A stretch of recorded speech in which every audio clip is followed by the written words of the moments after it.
सहायक स्वामी सखा, तुम ही सबके रखवारे हो। जिसका कोई आधार नहीं, उसके तुम एक सहारे हो। तुम्हारा सहायक स्वामी सखा, तुम ही सबके रखवारे हो।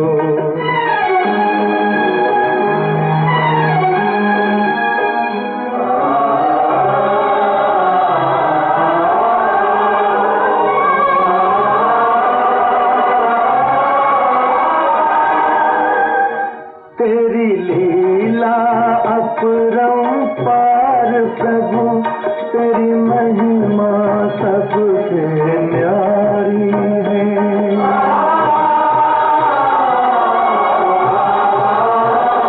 जब जब धरती पर पाप बढ़ा, तूने ही विपदा टारी है।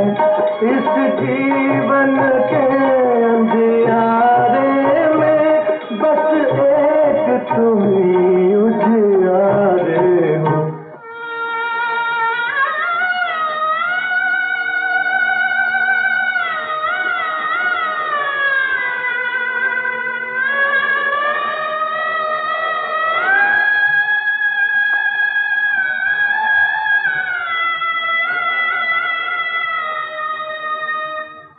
एक नाम तेरा ही सच्चा है, बाकी सब झूठी माया है।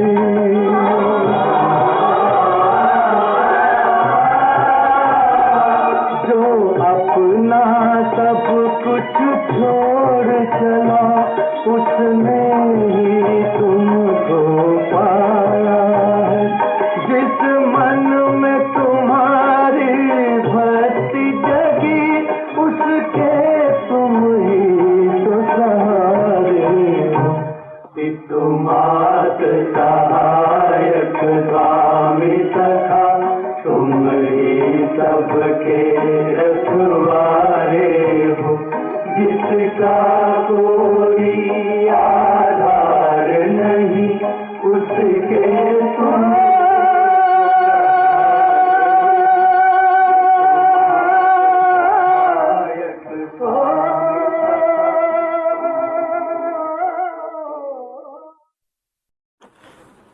ओम शांति।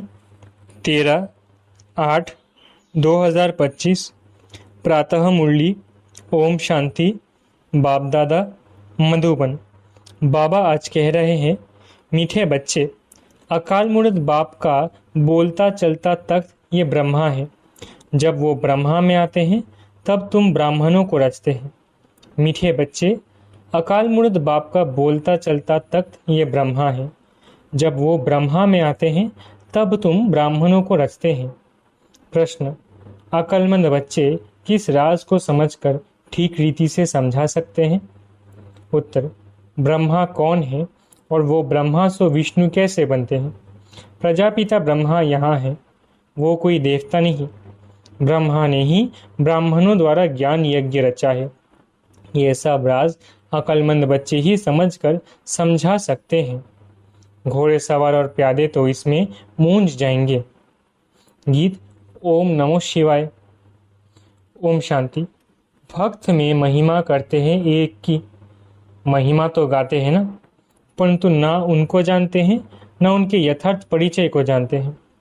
अगर यथार्थ महिमा जानते तो वर्णन जरूर करते। तुम बच्चे जानते हो ऊंचते ऊंचे भगवान, चित्र मुख्य है उनका। ब्रह्मा की संतान भी होगी ना। तुम सब ब्राह्मण ठहरे। ब्रह्मा को भी ब्राह्मण जानेंगे और कोई नहीं जानते, इसलिए मूंझते हैं। ये ब्रह्मा कैसे हो सकता है? ब्रह्मा को दिखाया है सूक्ष्मवतनवासी। अब प्रजापिता सूक्ष्मवतन में हो न सके, वहां रचना होती नहीं। इस पर तुम्हारे साथ बहुत वाद विवाद भी करते हैं।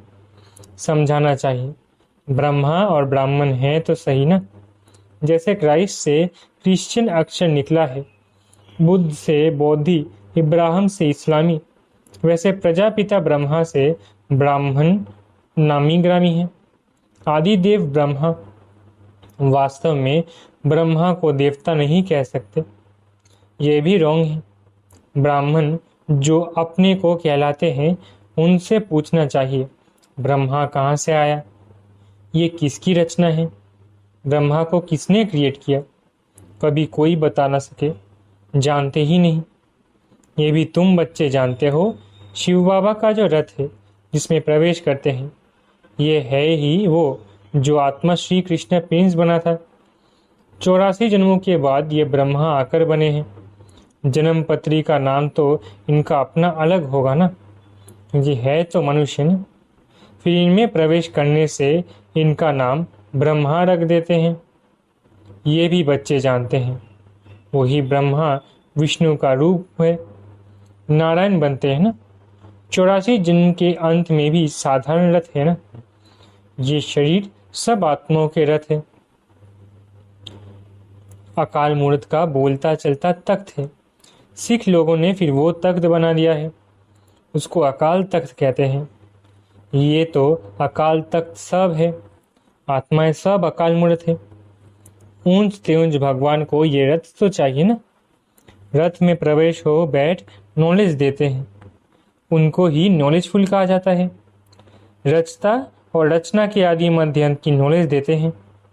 नॉलेजफुल का अर्थ कोई अंतर्यामी व जानी जाननहार नहीं है। सर्वव्यापी का अर्थ दूसरा है, जानी जाननहार का अर्थ दूसरा है।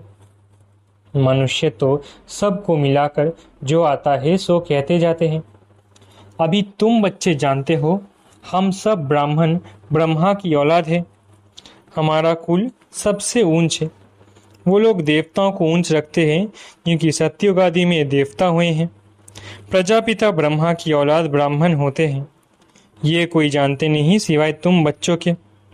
उनको पता भी कैसे पड़े, जबकि ब्रह्मा को सूक्ष्म वतन में समझ लेते हैं। वो जिस्मानी ब्राह्मण अलग है जो पूजा करते हैं, धामा खाते हैं। तुम तो धामा आदि नहीं खाते हो। ब्रह्मा का राज अभी अच्छी रीति समझाना पड़ता है। बोलो और बातों को छोड़, बाप जिससे पतित से पावन बनना है, पहले उनको तो याद करो, फिर ये बातें भी समझ जाएंगे।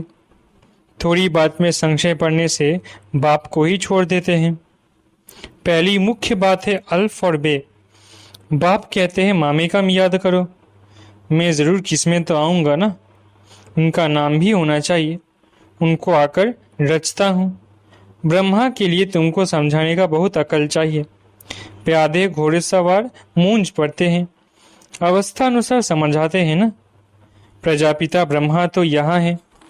ब्राह्मणों द्वारा ज्ञान यज्ञ रचते हैं तो जरूर ब्राह्मण ही चाहिए ना। प्रजापिता ब्रह्मा भी यहाँ चाहिए जिससे ब्राह्मण हो। ब्राह्मण लोग कहते भी है हम ब्रह्मा की संतान हैं, समझते हैं परंपरा से हमारा कुल चला आता है, परंतु ब्रह्मा कब था वो पता नहीं है। अभी तुम ब्राह्मण हो। ब्राह्मण वो जो ब्रह्मा की संतान हो। वो तो बाप के ऑक्यूपेशन को जानते ही नहीं। भारत में पहले ब्राह्मण ही होते हैं। ब्राह्मणों का है ऊंच ते ऊंच कुल। वो ब्राह्मण भी समझते हैं हमारा कुल जरूर ब्रह्मा से ही निकला होगा, परंतु कैसे कब वो वर्णन नहीं कर सकते। तुम समझते हो प्रजापिता ब्रह्मा ही ब्राह्मणों को रचते हैं, जिन ब्राह्मणों को ही फिर देवता बनना है। ब्राह्मणों को आकर बाप पर आते हैं। ब्राह्मणों की भी डिनाइस्टी नहीं है, ब्राह्मणों का कुल है। डिनाइस्टी तब कहा जाए जब राजा रानी बने, जैसे सूर्यवंशी डिनाइस्टी। तुम ब्राह्मणों में राजा तो बनते नहीं। वह जो कहते हैं कौरवों और पांडवों का राज्य था, दोनों रॉन्ग हैं। राजा ही तो दोनों को नहीं है। प्रजा का प्रजा पर राज्य है। उनको राजधानी नहीं कहेंगे, ताज है नहीं। बाबा ने समझाया था पहले डबल सिरताज भारत में थे, फिर सिंगल ताज। इस समय तो नो ताज। ये भी अच्छी रीति सिद्ध कर बताना है। जो बिल्कुल अच्छी धारणा वाला होगा वो अच्छी रीति समझा सकेंगे। ब्रह्मा पर ही जास्ती बात समझाने की होती है, विष्णु को भी नहीं जानते, ये भी समझाना होता है। बैकुंठ को विष्णुपुरी कहा जाता है, अर्थात लक्ष्मी नारायण का राज्य था।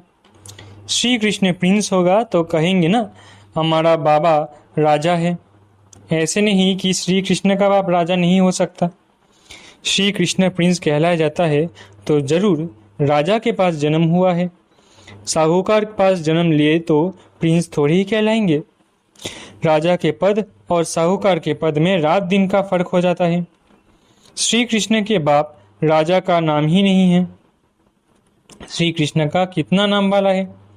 बाप का ऊंच पद नहीं करेंगे, वो सेकंड क्लास का पद है जो सिर्फ निमित्त बनते हैं श्री कृष्ण को जन्म देने।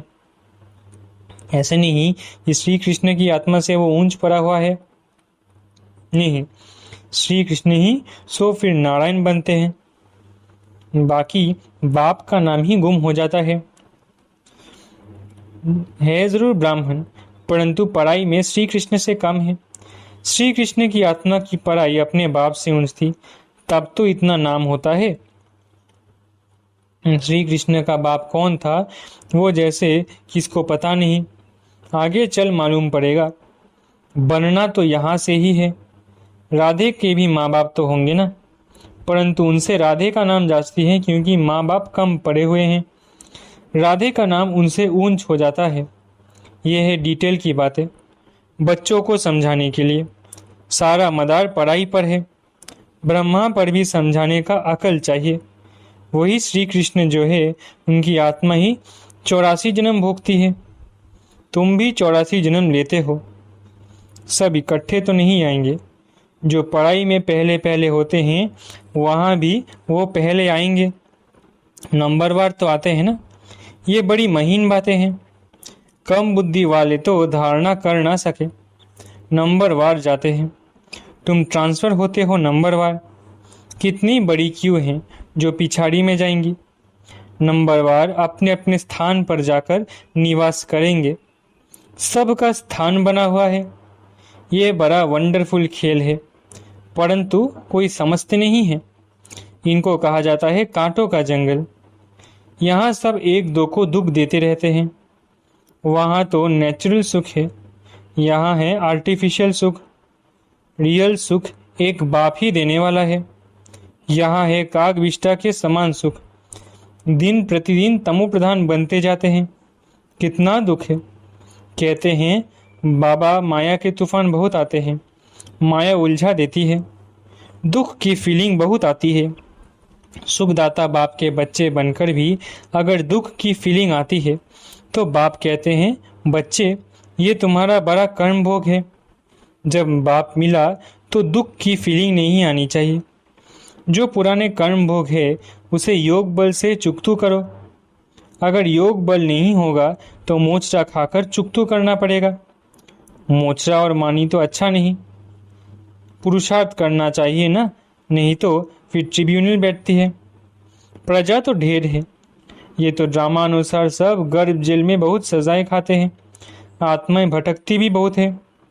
कोई कोई आत्मा बहुत नुकसान करती है। जब कोई में अशुद्ध आत्मा का प्रवेश होता है तो कितना हैरान होते हैं। नई दुनिया में ये बातें होती नहीं।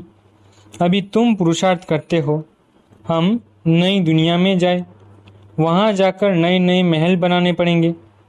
राजाओं के पास जन्म लेते हो जैसे श्री कृष्ण जन्म लेते हैं, परंतु इतने महल आदि सब पहले से थोड़ी ही होते हैं। वो तो फिर बनाने पड़े। कौन रचते हैं? जिनके पास जन्म लेते हैं। गाया हुआ भी है, राजाओं के पास जन्म होता है। क्या होता है सो तो आगे चल देखना है। अभी थोड़े ही बाबा बताएंगे। वो फिर आर्टिफिशियल नाटक हो जाए, इसलिए बताते कुछ भी नहीं। ड्रामा में बताने की नूंद नहीं है। बाप कहते हैं मैं भी पार्टधारी हूँ। आगे भी बातें पहले से ही जानता होता तो बहुत कुछ बतलाता। बाबा अंतर्यामी होता तो पहले से बताता। बाप कहते हैं नहीं, ड्रामा में जो होता उनको साक्षी हो देखते चलो। और साथ साथ याद की यात्रा में मस्त रहो, इसमें ही फेल होते हैं। ज्ञान कभी कम जास्ती नहीं होता, याद की यात्रा ही कभी कम कभी जास्ती होती है। ज्ञान तो जो मिला है सो है ही। याद की यात्रा से में कभी उमंग रहता है, कभी ढीला, नीचे ऊपर यात्रा होती है। ज्ञान में तुम सीढ़ी नहीं चढ़ते, ज्ञान को यात्रा नहीं कहा जाता, यात्रा है याद की। बाप कहते हैं याद में रहने से तुम सेफ्टी में रहेंगे, देहाभिमान में आने से तुम बहुत धोखा खाते हो, विकर्म कर देते हो। काम महाशत्रु है, उनमें फेल हो पड़ते हैं। क्रोध आदि की बाबा इतनी बात नहीं करते। ज्ञान से या तो है सेकंड में जीवन मुक्ति, या तो फिर कहते सागर को स्याही बनाओ तो भी पूरा नहीं हो, या तो सिर्फ कहते हैं अल्फ को याद करो। याद करना किसको कहा जाता है ये थोड़ी ही जानते हैं। कहते हैं कलयुग से हमको सतयुग में ले चलो। पुरानी दुनिया में है दुख, देखते हो बरसात में कितने मकान गिरते रहते हैं, कितने डूब जाते हैं। बरसात आदि ये नेचुरल कैलामिटीज भी होंगी, ये सब अचानक होता रहेगा। कुंभकर्ण की नींद में सोए हुए हैं, विनाश के समय जागेंगे फिर क्या कर सकेंगे, मर जाएंगे। धरती भी जोर से हिलती है, तूफान बरसात आदि सब होता है, बॉम्ब्स भी फेंकते हैं। परंतु यहाँ एडिशन है सिविल वॉर, रक्त की नदियाँ गाई हुई है, यहाँ मारा मारी होती है, एक दो पर केस करते रहते हैं, सो लड़ेंगे भी जरूर। सब है निधन के, तुम हो धनी के, कोई लड़ाई आदि तुमको नहीं करनी है। ब्राह्मण बनने से तुम धनी के बन गए। धनी बाप को ये पति को या पति को कहते हैं। शिव बाबा तो पतियों का पति है, सगाई हो जाता है तो फिर कहते हैं हम ऐसी पति के साथ कब मिलेंगे। आत्मा कहती है शिव बाबा हमारी तो आपसे सगाई हो गई, अब आपसे हम कैसे मिले। कोई तो सच लिखते हैं, कोई तो बहुत छिपाते हैं। सच्चाई से लिखते नहीं कि बाबा हमसे ये भूल हो गई, क्षमा करो। अगर कोई विकार में गिरा तो बुद्धि में धारणा हो नहीं सकती। अब बाबा कहते हैं तुम ऐसी कड़ी भूल करेंगे तो चकनाचूर हो जाएंगे। तुमको हम गोरा बनाने के लिए आए हैं, फिर तुम काला मुंह कैसे करते हो। भल स्वर्ग में आएंगे, पाई पैसे का पद पाएंगे। राजधानी स्थापन हो रही है ना, कोई तो हार खाकर जन्म जन्मांतर पद भ्रष्ट हो जाते हैं।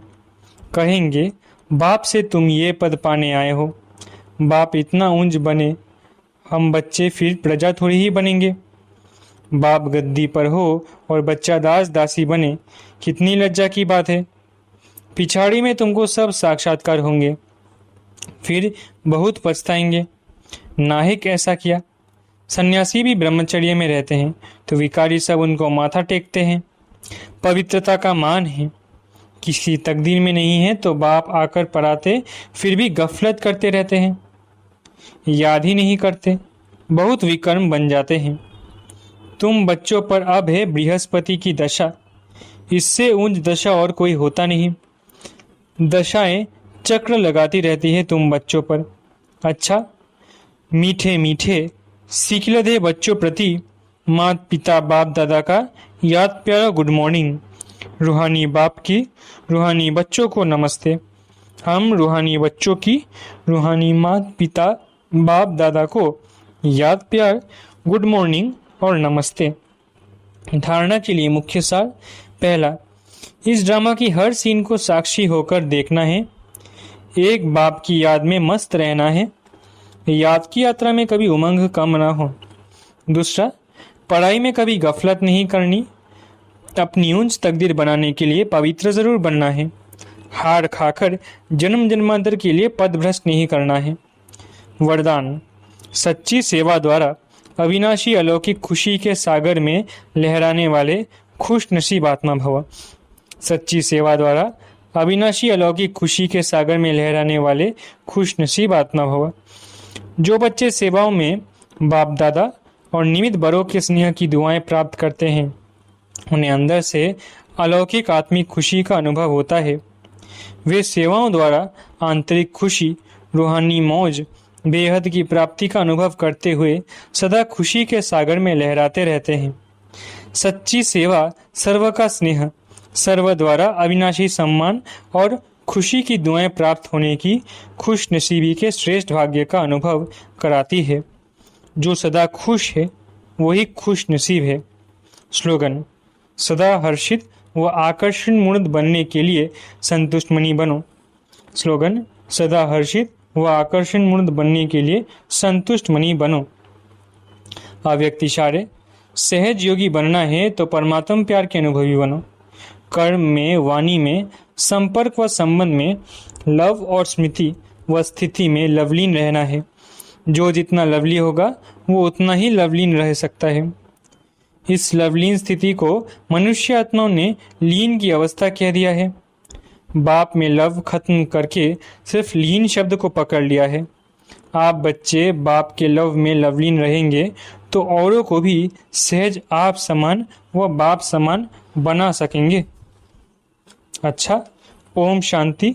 शुक्रिया बाबा।